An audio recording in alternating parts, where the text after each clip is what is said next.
வணக்கம் நண்பர்களே, நமது சேனலுக்கு உங்களை அன்புடன் வரவேற்கிறோம்.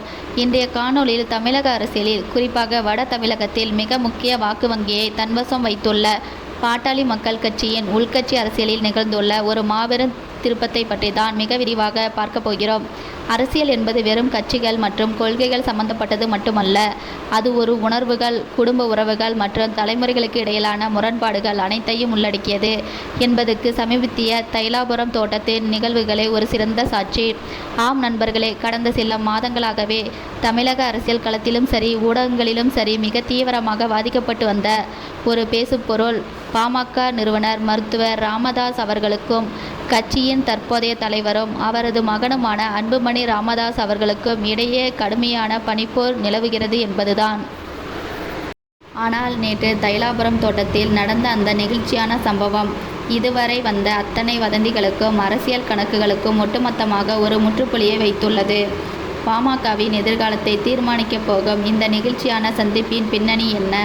இந்த மோதல் எதனால் உருவானது? இப்பொழுது ஏன் முடிவுக்கு வந்திருக்கிறது என்பதை பற்றி எந்தவிதமான இடைவெளியும் இன்றி முழுமையாக அலசுவோம். பாட்டாளி மக்கள் கட்சி உருவான காலத்திலிருந்து இன்று வரை அதன் அசைக்க முடியாத ஆளுமையாக விளங்குபவர் மருத்துவர் ராமதாஸ். சமூக நீதிக்காகவும் இடஒதுக்கீட்டிற்காகவும் அவர் முன்னெடுத்த போராட்டங்கள் தான் அவரை ஒரு மாபெரும் அரசியல் தலைவராக உயர்த்தியது. அவரது அரசியல் வாரிசாக களம் இறங்கிய அன்புமணி ராமதாஸ் படித்த இளைஞர்களை கவரும் வகையிலும் கட்சியை காலத்திற்கு ஏற்ப நவீனப்படுத்தும் வகையிலும் தனது அரசியல் பாதையை அமைத்து கொண்டார். மத்திய அமைச்சராக அவர் பதவி வகித்த காலத்தில் கொண்டு வந்த பல முற்போக்கான திட்டங்கள் அவரை ஒரு தேசிய அளவிலான தலைவராக அடையாளப்படுத்தினர். ஆனால் ஒரு கட்டத்தில் பிறகு கட்சியின் அடிப்படை தொண்டர்களின் எண்ணங்களுக்கும் தலைவர்கள் எடுக்கும் முடிவுகளுக்கும் இடையே சில முரண்பாடுகள் எழத் தொடங்கினர். குறிப்பாக தேர்தல் நேரங்களில் அமைக்கப்படும் கூட்டணிகள் பாமகவின் கொள்கைக்கு முரணாக இருப்பதாக விமர்சனங்கள் எழுந்தன. இந்த சூழ்நிலையில்தான் 2024ஆம் ஆண்டு நடந்த நாடாளுமன்ற மக்களவைத் தேர்தல் பாமகவுக்கு ஒரு பெரிய புயலை கிளப்பியது. கடந்த மக்களவைத் தேர்தலில் பாட்டாளி மக்கள் கட்சி எந்த கூட்டணியில் இடம்பெறும் என்ற பெரும் எதிர்பார்ப்பு நிலவியது. ஒருபுறம் அதிமுகவுடன் கூட்டணி அமைக்க வேண்டும் என்று கட்சியின் ஒரு தரப்பினரும், குறிப்பாக அன்புமணி ராமதாஸ் தரப்பிலும் விரும்பப்பட்டதாக செய்திகள் கசிந்தன. ஆனால் இறுதி நேரத்தில் யாரும் எதிர்பாராத வகையில் பாரதிய ஜனதா கட்சியுடன் கூட்டணி அமைக்க பாமக தலைமை முடிவு செய்தது. இந்த முடிவு மருத்துவர் ராமதாஸ் அவர்களால் எடுக்கப்பட்டது என்றும், இதில் அன்புமணிக்கு முழுமையான உடன்பாடு இல்லை என்றும் அரசியல் விமர்சகர்களால் தொடர்ந்து பேசப்பட்டது. தேர்தலுக்கு பிறகு எதிர்பார்த்த அளவுக்கு பாமகவால் பெரிய வெற்றியை பெற முடியவில்லை. இது கட்சிக்குள் பெரும் சலசலப்பை ஏற்படுத்தியது. அது மட்டுமல்லாமல் கட்சிக்குள் குடும்ப ஆதிக்கம் குறித்து விமர்சனங்களும் அவ்வப்போது எழத்தான் செய்கின்றனர்.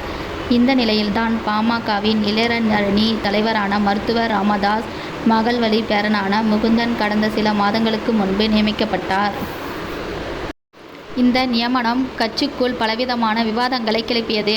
அன்புமணி ராமதாஸுக்கு இந்த முடிவில் துளியும் விருப்பமில்லை என்றும், தன்னை மீறி கட்சியில் தனது தந்தையின் ஆதிக்கம் தொடர்வதாகவும் அவர் அதிருப்தி அடைந்ததாக கூறப்பட்டது. இந்த அரசியல் ரீதியான கருத்து வேறுபாடுகள் நாளடைவில் குடும்ப ரீதியான விரிசலாகவும் மாறத் தொடங்கியது. இது வெறும் அரசியல் விமர்சனங்களின் கணிப்பு மட்டுமல்ல, களத்தில் நடந்த பல நிகழ்வுகளும் இதனை உறுதிப்படுத்துவது போல அமைந்தன. உதாரணமாக, மருத்துவர் ராமதாஸ் அவர்களின் 60வது மணிவிழா மற்றும் கடந்த ஆண்டு திருமண நாள் கொண்டாட்டங்களின் போது அன்புமணி ராமதாஸ் தைலாபுரம் தோட்டத்திற்கு சென்று ஆசி பெறுவதை தவிர்த்தார். வழக்கமாக எந்த ஒரு முக்கிய நாளாக இருந்தாலும் குடும்பத்துடன் சென்று ஆசி பெறுவதை வழக்கமாக கொண்டிருந்த அன்புமணி திடீரென அந்த பழக்கத்தை மாற்றிக்கொண்டது தொண்டர்கள் மத்தியில் பெரும் குழப்பத்தை ஏற்படுத்தியது. ராமதாஸின் மூத்த மகள் மற்றும் இளைய மகள் மட்டுமே குடும்பத்துடன் வந்து பெற்றோரிடம் ஆசி பெற்று சென்றனர். இது ஊடகங்களின் மிகப்பெரிய செய்தியாக வெடித்தது. பாமக உடைகிறதா? தந்தை மகன் இடையே பேச்சுவார்த்தை இல்லையா என்றெல்லாம் விவாதங்கள் சூடுபிடித்தன. கட்சியின் எதிர்காலம் என்னவாகும் என்ற கவலையில் பாமக தொண்டர்கள், நிர்வாகிகள் ஆழ்ந்தனர். ஒரு கட்சியின் நிறுவனர் மற்றும் தற்போதைய தலைவர் ஆகிய இருவருக்கும் இடையே சுமூகமான உறவு இல்லை என்றால் அது கட்சியின் அடிமட்ட தொண்டர்களின் மனசோர்வுக்கு வழிவகுக்கும் என்பது எழுதப்படாத அரசியல் விதி. இந்த நிலையில்தான் அனைவரின் கேள்விகளுக்கு விடை கொடுக்கும் வகையில் ஒரு எதிர்பாராத திருப்பம் அரங்கேறியுள்ளது. நேற்று மருத்துவர் ராமதாஸ் மற்றும் சரஸ்வதி அம்மாள் தம்பதியினரின் 61வது திருமண நாள் மிக சிறப்பாக கொண்டாடப்பட்டது. இந்த நாளும் வழக்கம் போல் எந்தவித சலசலப்புமின்றி கடந்து போகும் என்றுதான் அனைவரும் நினைத்தார்கள். ஆனால் அனைவரையும் ஆச்சரியப்படுத்தும் வகையில் சென்னை தி நகரில் உள்ள தனது இல்லத்திலிருந்து புறப்பட்ட அன்புமணி ராமதாஸ் நேராக திண்டிவனம் தைலாபுரம் தோட்டத்திற்கு சென்றார். அவர் தனியாக செல்லவில்லை. தனது மனைவி சௌமியா அன்புமணி, தனது மகள்கள், மருமகன்கள் மற்றும் ஆசை பேர குழந்தைகள் என தனது ஒட்டுமொத்த குடும்பத்தையும் அழைத்து கொண்டு ஒரு திருவிழாவிற்கு செல்வதைப் போல சென்றார்.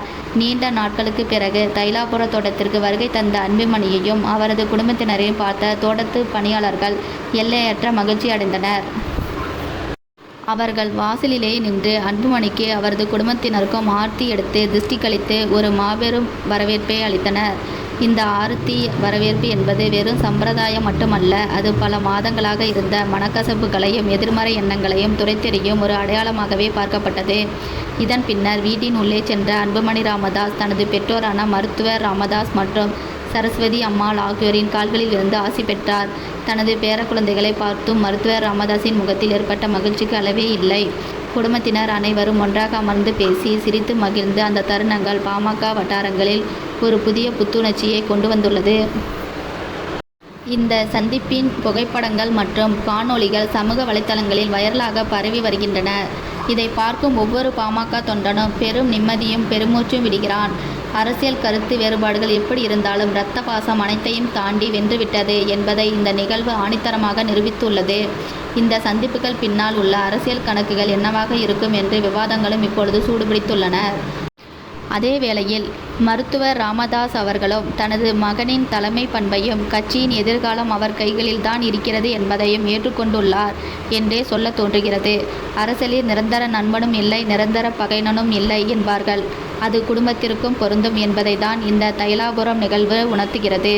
கருத்து வேறுபாடுகள் என்பது ஜனநாயகத்தில் சகஜம். ஆனால் அதுவே ஒரு இயக்கத்தில் வீழ்ச்சிக்கு காரணமாகிவிடக்கூடாது என்பதில் பாமக தலைமை தெளிவாக முடிவெடுத்துள்ளது. இனி வரும் காலங்களில் பாட்டாளி மக்கள் கட்சி எடுக்கும் நிலைப்பாடுகள், கூட்டணிகள் மற்றும் போராட்டங்களில் மருத்துவர் ராமதாஸின் அனுபவமும் அன்புமணி ராமதாஸின் அதிரடி வியூகங்களும் இணைந்து செயல்படும் என்று எதிர்பார்க்கலாம். குறிப்பாக தமிழகத்தில் வரவிருக்கும் சட்டமன்ற தேர்தலில் பாமக ஒரு புதிய உத்வேகத்துடன் களமிறங்கும் என்பதற்கு இந்த ஆராத்தி வரவேற்பு ஒரு சிறந்த தொடக்கமாக அமைந்துள்ளது. தந்தை மகன் மோதல் என்ற அத்தியாயம் முடிவுக்கு வந்து ஒன்றிணைந்த பாமக என்ற புதிய அத்தியாயம் தைலாபுரம் தோட்டத்தில் இன்று முதல் எழுதத் தொடங்கப்பட்டுள்ளது.